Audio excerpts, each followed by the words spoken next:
Hey guys, it's Gabby. Welcome back to my channel. So for today's video, I have partnered up with Revel Nail to show you guys how you can do your very own dip nails at home. And if you aren't familiar with dip powder nails, it's basically an alternative to gel nails or acrylic nails because it still gives you that long-lasting manicure. And I really do like this stuff because it will protect your natural nails. So yeah, let's just get right into the video. So before I start anything, I'm just going to prep my nail like I usually do. So I'm going to just take a file and file straight across to make sure my nail shape is good. And then I will usually push back my cuticles using an orange stick. So for the rest of the video, I am just going to be going off of the instructions that came with my dip powder, but like obviously I'll give you guys my tips and tricks along the way.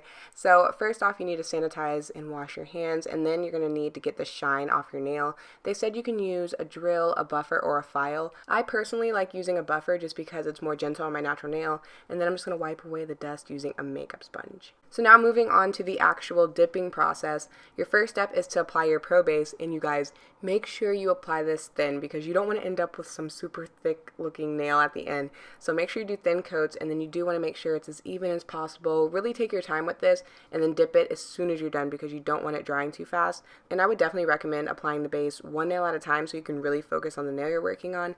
So after you dip your finger, you want to get rid of any excess powder. So I'm just taking a fan brush and I'm going to flip my finger over and tap it off. You can also use your finger for this, you don't have to use a brush. And then I'm also going to use my brush to gently wipe off the sides and top of my nail. And you definitely want to be careful when you're doing this because your nail can still be dented at this point. So just take your time with it, and this is just another way to make sure your coats don't get too thick. Once you're done getting all of that excess powder off, you're going to repeat this process again. So go ahead and get your pro base and apply another thin layer of that and then dip it into the powder. And keep in mind, wherever this base is, that's where the powder is going to stick to. So if you get it on your skin, try to wipe it off before you dip it into the powder. And also be really careful around your cuticle area because it will be hard to clean off. And then when I'm dipping my nail, I don't really have a technique to it. I'm kind of just scooping it in there and then tapping off the excess. Here's what my nail looks like after I dipped it twice. You can see it's not too thick, it's pretty even. So now it is time to move on to the next step, which is the activator. And here's what it looks like. You can see that every lid has like a different color, which is really helpful. But basically you're just going to put this all over your nail. And I can say once you do this, there's no going back and fixing what you just did because this makes everything harden completely.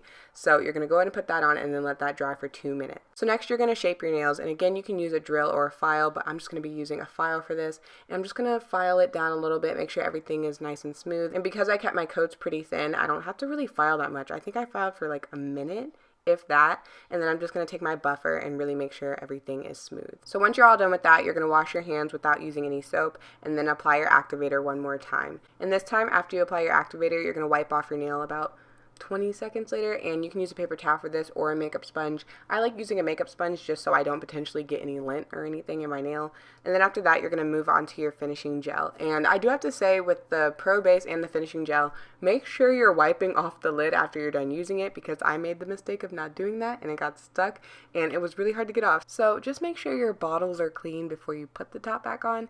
So when you're applying your first layer of gel, you're going to go across your nail really quickly. This does not have to look perfect at all.